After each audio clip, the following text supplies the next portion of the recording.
हाय दोस्तों, स्वागत है तमारू मारी यूट्यूब चैनल धारास किचन में। तो आज हूँ तमारा माटे लईने आवी छुं सुरती कोलेजन भेळनी रेसिपी। तो आ भेळ खावामां थोड़ी खाटी मीठी अने तीखी होय तो खावानो स्वाद एकदम टेस्टी आवे छे। तो बजार में जे भेळ मळे छे तेवी रीते आपणे घरे पण आ सुरती कोलेजन भेळ बनावी सकीए छीए। तो चालो बनाववानी शरूआत करिए सुरती कोलेजन भेळ। तो आ भेळने बनावी एकदम सहेली छे। तेनी सामग्री आ प्रमाणे छे।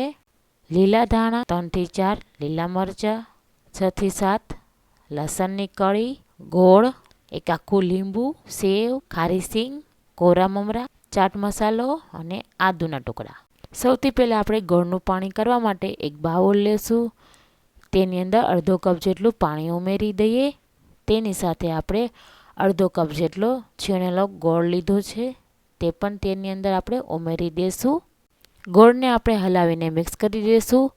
ગોળનું પાણી બને છે ત્યાં સુધીમાં આપણે તેની તીખી એવી લીલી ચટણી તૈયાર કરી લઈશું। તો દોસ્તો, સુરતી કોલેજન ભેળ બનાવવા માટે આપણે તીખી લીલી ચટણી બનાવવા માટે એક મિક્સર જાર લીધું છે। તેની અંદર આપણે લીલા ધાણા ઉમેરી દઈએ। તેની અંદર આપણે 3 થી 4 જેટલા તીખા લીલા મરચાં ઉમેરી દઈશું। તેની સાથે આપણે 3 થી 4 આદુના ટુકડા લીધા છે તે પણ ઉમેરી દઈએ। 6 થી 7 લસણની કળી ઉમેરી દઈએ।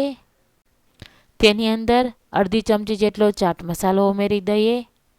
તો ચટણી આપણી કાળી ન પડે તેના માટે આપણે 3 ક્યુબ બરફ પાણી સાથે લઈ લીધું છે તે પણ ઉમેરી દઈએ અને આ ચટણીને આપણે હવે પીસી લેશું। તો અડધી વાર ચટણીને પીસીને તેની અંદર આપણે અડધા લીંબુનો રસ ઉમેરી દઈએ। હવે ફરીથી આપણે આ ચટણીને પીસી લેશું। તો ચટણી એકદમ સરસ પીસાઈ ગઈ છે, તમે જોઈ શકો છો। તો ચટણીને આપણે એક બાઉલમાં કાઢી લઈશું। હંમેશા લીલી ચટણી બનાવવા માટે તેની અંદર બરફ અને લીંબુનો રસ ઉમેરવાથી ચટણી આપણી કાળી નહીં પડે। તો સુરતી કોલેજન ભેળ માટે આપણી તીખી એવી લીલી ચટણી બનીને તૈયાર છે, તમે જોઈ શકો છો। તો ગોળનું પાણી એકદમ સરસ ઉકળી ગયું છે અને ગોળ પણ સારી રીતના ઓગળી ગયો છે।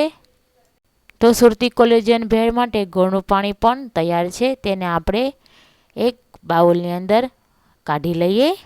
તો દોસ્તો, હવે આપણે સુરતી કોલેજન ભેળ બનાવવા માટે એક બાઉલ લેશું। તે બાઉલની અંદર આપણે જે કોરા મમરા લીધા છે તે આપણે ઉમેરી દઈએ। તેની અંદર આપણે 1 કપ જેટલા ખારી સિંગના દાણા ઉમેરી દઈએ। 1 કપ જેટલી આપણે સેવ લીધી છે। તો મેં અહીં મીડિયમ સાઇઝની જે સેવ આવે છે તે જ લીધી છે, તમે ઝીણી સેવ અથવા જાડી સેવનો પણ ઉપયોગ કરી શકો છો। અડધી ચમચી જેટલો ચાટ મસાલો ઉમેરી દઈએ। તો આ બધી સામગ્રી આપણે ઉમેરી દીધી છે, તેને આપણે મમરાની સાથે સારી રીતના મિક્સ કરી લઈશું। હવે આપણે તેને તીખી બનાવવા માટે તેની અંદર 3 મોટા ચમચા ભરીને જે લીલી ચટણી આપણે બનાવી છે તે ઉમેરી દઈએ। તેની સાથે આપણે અડધો કપ જેટલું જે ગોળનું પાણી તૈયાર કર્યું છે તેને પણ ઉમેરી દઈશું। તેની અંદર આપણે અડધા લીંબુનો રસ નીચોવી દઈએ। તો આ ભેળ સ્વાદમાં ખાટી મીઠી અને તીખી એકદમ સરસ લાગે છે। હવે આ ભેળને આપણે હલાવીને સારી રીતના મિક્સ કરી લઈએ। તો આ ભેળ એકદમ સરસ આપણે મિક્સ કરી લીધી છે। તો દોસ્તો, આપણી સુરતી કોલેજન ભેળ બનીને તૈયાર છે। તેને આપણે એક પ્લેટ લીધી છે। તે પ્લેટની અંદર આપણે સુરતી કોલેજન ભેળ જે બનાવી છે તે કાઢી લઈએ। તો દોસ્તો, તમને મારી રેસીપી કેવી લાગી તો મને કોમેન્ટ કરીને જરૂરથી જણાવજો। અને બજાર જેવી આપણે સુરતી કોલેજન ભેળ ખાવી હોય તો આ ભેળ ઘરે તમે સરળતાથી અને ઝટપટ બનાવી શકો છો। તો દોસ્તો, છે ને એકદમ સિમ્પલ બનાવવાની રેસીપી।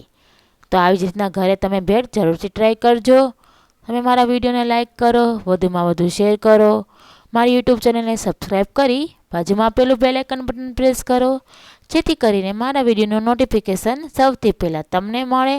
હવે આપણે મળીએ આવી જ બીજી રેસીપી સાથે નેક્સ્ટ વિડીયોમાં। તો ત્યાં સુધી બાય દોસ્તો।